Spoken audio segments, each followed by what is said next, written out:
Today I'm here in Venice, California to check out filming locations for CHiPs Roller Disco from season 3, episode 1 and 2, a two-part episode, so you know we've got a lot to see. So let's go see what we can find.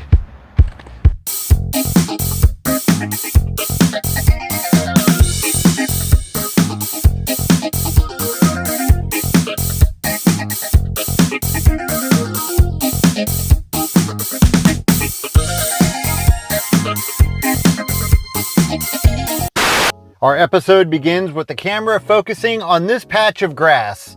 Well, actually on a sign that was on this patch of grass for the Skate with the Stars event put on by the California Highway Patrol. And as the camera pans up, we see Sergeant Contreras coming down Holloway Drive away from La Cienega Boulevard. And on the left side, you can see a bit of the IHOP and the motel, both of which are still there, but the view is now blocked by some of these trees, so I had to walk a little bit closer to the street. Right about here is where Contreras pulls over to have a conversation with Jon, and behind Baker you can see Santa Monica Boulevard. However, all of those businesses have changed, along with the park that you see behind him. As Jon gets ready to pull away on his motorcycle, behind him you can see an apartment building, a 7-Eleven, a Chevron gas station, and the sign for La Cienega Boulevard. Well, there's that apartment building. The 7-Eleven is now blocked by a tree, but if we walk a bit up the street, there's the 7-Eleven, the Chevron gas station, and the sign for La Cienega. Then, for no reason whatsoever, we get a quick shot of the Santa Monica Pier. As you can see, this building is now partially blocked by trees and bushes. And the reason why I say no reason whatsoever is they show us the Santa Monica Pier, and then they cut to people roller skating at Venice Beach. Now, a lot has changed on Venice Beach. However, that path where we see everybody roller skating, that's still the same. We then see a group of people watching a couple of girls get down on their roller skates. I believe that was filmed right here in this area. It's now a small skateboarding spot, and then off in the distance behind it you can see the real Venice Beach skate park. And since it's starting to gain popularity again, I mean it never really went away, but roller skating's starting to get big again, they built another roller skating pavilion. So 30, 40 years later, you can still come here to Venice Beach and watch people get down on their roller skates. You can see it's a little empty right now, it's still early, but this place does get packed. And that's about the time that we're introduced to little Timmy. We see him rolling around Venice Beach, and as he's looking around, he notices a few undesirables hanging out in front of this roller skate shop. They were hanging out right in front of this building, and they were keeping an eye on a guy that was having lunch at the Sidewalk Cafe. And that guy right there in the green shirt is the one they were keeping an eye on. Now, this entire patio has been extended out, so this isn't actually where he was sitting. Back there where those pillars are, that's where he was sitting, that's where that gate was that he was sitting next to. And right here where all of these tables now are, this is actually where they were roller skating and where she bends down to fix her skate. Her partner makes his move and snatches the guy's wallet. And when he does, it causes a whole commotion, knocking stuff over. And when that happens, you can see the sign for Small World Books. Well, the side of the building is now covered, but as you can see, Small World Books is still here. So they get away with ripping the guy off, and little Tommy can't believe what he just witnessed. So now we're on the Santa Monica Pier. You see Mikey skating along. Actually, you see everybody on roller skates. And all those buildings on the left, those have all changed. Even the pier itself has changed. It's no longer paved. Everything here is different. There is a sign that you can see for the Playland Arcade. That arcade is still here. The sign is gone and the building's changed a bit, but the arcade itself is still here. Brody's keeping an eye on a woman who's making a phone call at the payphone. Behind her you can see the Boathouse Restaurant. Right here in front of me is where those payphones were, and the Boathouse Restaurant is now Bubba Gump's. Also behind the Boathouse Restaurant, you can see two identical white buildings. Those can still be seen in the distance behind Bubba Gump's. So he decides to go for it. He grabs all her quarters and he skates off. But don't worry, this guy's gonna get him. Oh no! Like everything else, it looks a lot different, but right here is where that guy falls flat on his face. So Johnny's getting away with it, and as he skates away, whoa, that ain't him. Well, whoever that guy is grabs onto the back of this station wagon. It then pulls him up that hill and off the pier. So he's being pulled down the pier. Then all of a sudden we see Ponch and Jon on a freeway bridge. And then all of a sudden, little Timmy is being pulled down the freeway. What? But notice those mountains, they match up perfectly. So does that on-ramp on the right side, as does those buildings on the right side of the freeway. And that bridge right there, that's the one that Ponch and Jon were sitting on when they first noticed little Timmy. Now this entire freeway chase goes back and forth between the 210 freeway in San Fernando and the 134 in Burbank. Now this shot is on the 210 freeway in San Fernando near the McClay exit. They're now on the 134 freeway in Burbank, and we see them approaching the exit for Forest Lawn Drive. They would have been coming down the highway right here towards that electrical tower, and there's the exit for Forest Lawn Drive. They continue down the highway, and the sign's a bit blurry, but we see the freeway sign for Buena Vista, Hollywood Way, and Cahuenga. They're now back on the 210 in the exact same spot. The old lady refuses to pull over no matter how much Johnny beats on her station wagon. They finally get her to pull over, and the man in the wig is finally able to stand up off that seat on the back of the station wagon. Jon goes over and grabs the kid and gets ready to tase him. Behind him you can see a bunch of mountains. That was these mountains right here, again off of the 210 freeway. Of course, since the kid was a minor, they weren't able to tase him. Instead, they just had to bring him home, which was right here on Thornton Avenue in Venice Beach, just off of Speedway. The first shot we get is actually taken from the front porch of the boy's house. We see Bear standing in front of the house with an apartment building behind him. Now, obviously, to get that same shot, I would have to go on the property, but here's the apartment building across the street. It still looks pretty similar. As the camera spins around, we see Ponch, Jon, and the boy standing on the front porch, knocking on the door. You can see a bit of the house next door behind him. Now, I didn't go onto the property, but there's the front porch, and there's the neighbor's house. When the boy tells Ponch that he lives with his older sister, we see that the house number is 26. We also see the moment that Ponch gets really excited when he finds out that the boy lives with his older sister. There's that number 26. And you can see the front porch looks really similar. I think that might be the same front door and the long window that you see behind Ponch. Lucky for Ponch and Jon, there happens to be two girls, a blonde for Jon and a brunette for Ponch. What are the chances? Everything's going great until Ponch decides to get all aggressive and grabs the girl by her arm and starts yanking her around the yard. Of course, everybody ends up forgiving little Randy, and as he skates off, notice that brick wall on his left side? Things have changed a little bit, but you can see the shape of the wall is still the same. Of course, after little Johnny leaves, Ponch begins hitting on his older sister. No surprise there. Finally, Ponch and Jon leave the girls alone and get on their motorcycles. Now, that lamppost appears to be the exact same one, and so does that white picket fence. Next, we find out about one of the subplots of this episode. When we see Ponch and Jon riding down an alley, the camera then pans over and shows two guys working on a car in a backyard. This is the alley they were riding down, and on the other side of this garage door is the backyard where they were working on that car. So it turns out the guy was hurt in a car accident, and now he wants to get revenge on the entire world. So he's installing hydraulics and skid plates on his car so he can lower the car and shoot sparks, causing people to get into accidents. Now in this shot, notice the wood shingle house right across from him. It's got a window, a door, and then another window. This right here is that house. Of course, it's changed a bit. It's now purple, and they've added a lot of other stuff to it. But there's the two windows and the door with the set of stairs leading down. And then when they open their garage door to leave the backyard, you can see these two garages right across the way next door to that house. Finally, as they're coming out of the backyard, notice that apartment in the background that says Southern Apartments. There it is right there. It no longer says Southern Apartments, but the building itself still looks the same. And this alley is located at Westminster Court and Speedway in Venice, California. We're now back on the 210 freeway near the McClay exit, and we see teenage heartthrob Jimmy Tyler cruising down the highway. He's of course played by real-life teenage heartthrob Leif Garrett. Suddenly, the broke-neck bandit gets in front of his car and starts shooting sparks out the back, causing Jimmy's driver to basically pull over on the side of the highway.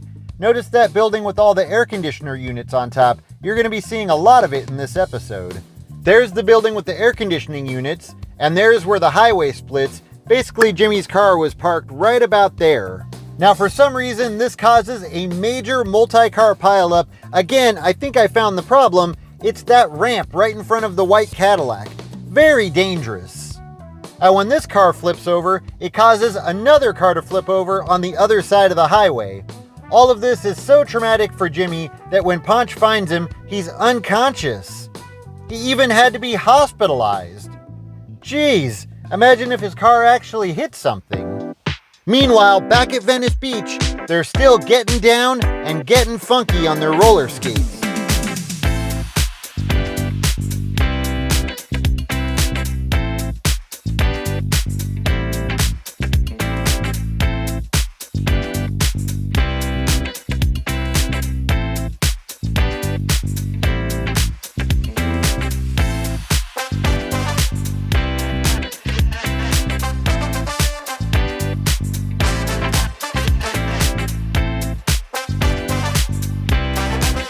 And while all this is going on, once again, little Sammy is keeping an eye on things. He sees a vendor selling stuff. As a woman skates across the alley, he then notices the roller skate bandits. Now this is a little tough because a lot has changed here, but basically that guy selling stuff was to the left. The lady skates across this alley and then down a path, which was basically right where this gate now is. This whole area is now enclosed, and the roller skate bandits were in front of a building that was just to the right of that path. But when they're getting ready to rip the guy off, you can see an apartment building in the background there. There's that apartment building. The only thing that's changed about it is the color. Now the third guy heads out onto Ocean Walk, and behind him you can see a building with a pointed roof. Now there's that building right there that you could see behind him. So they rip off the vendor and then head down that path that no longer exists, and Ponch and Jon follow behind him.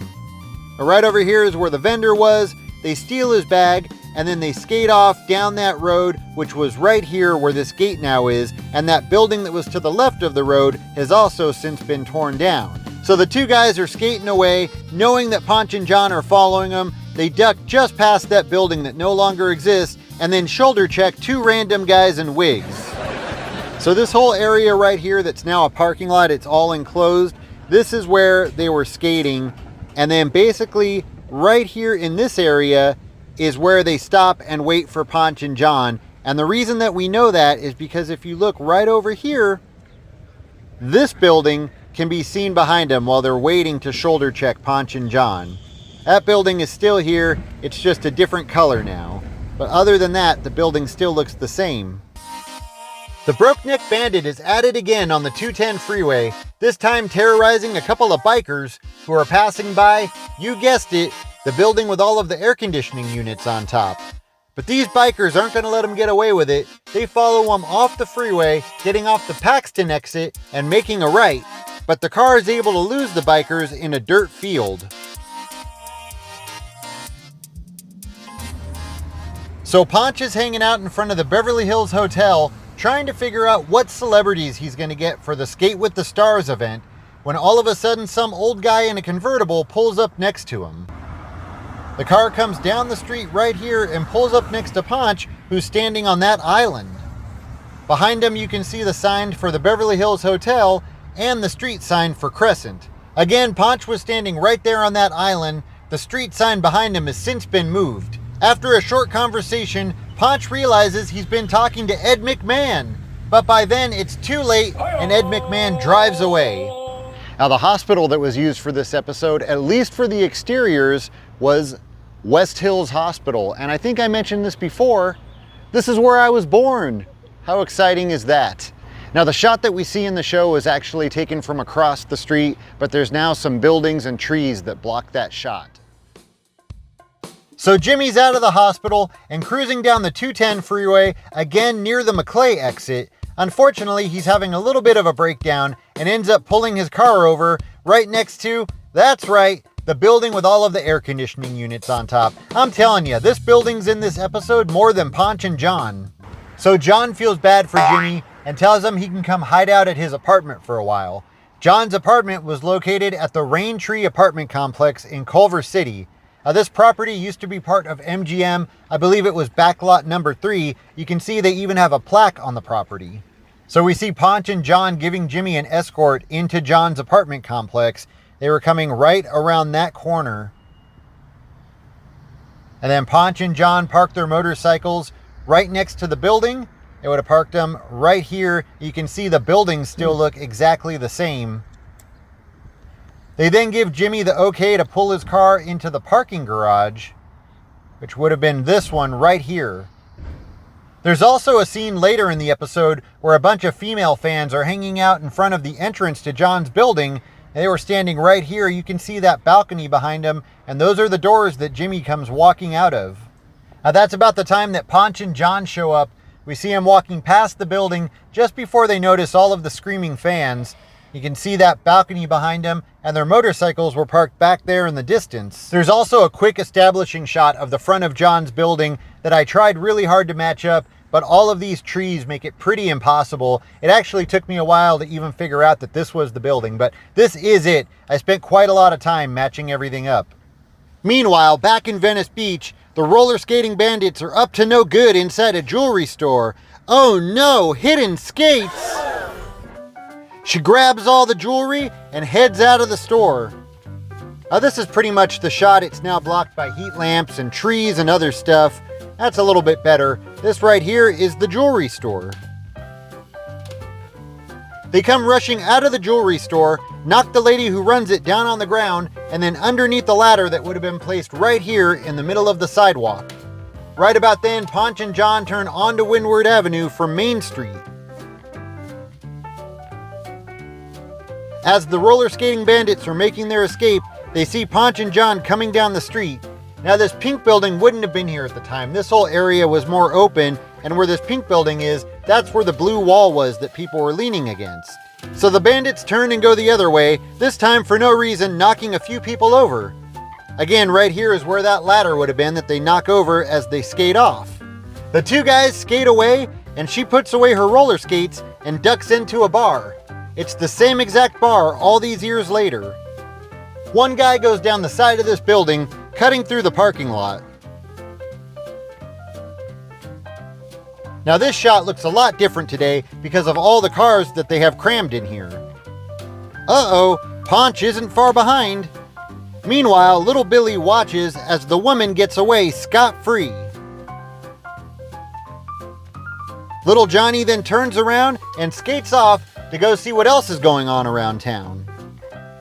This guy thinks he's just about gotten away, then out of nowhere, a car blocks him. That's okay, he can just jump right over it.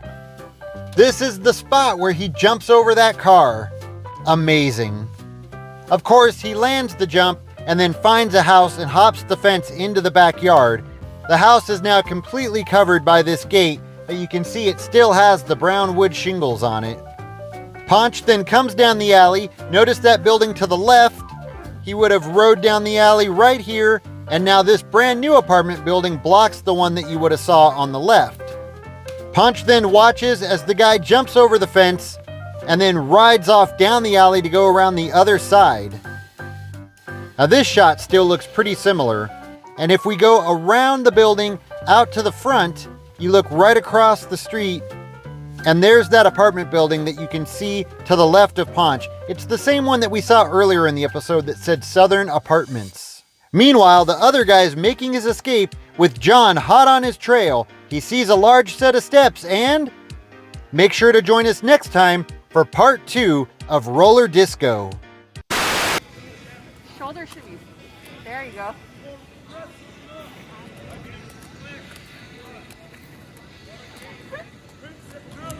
Okay.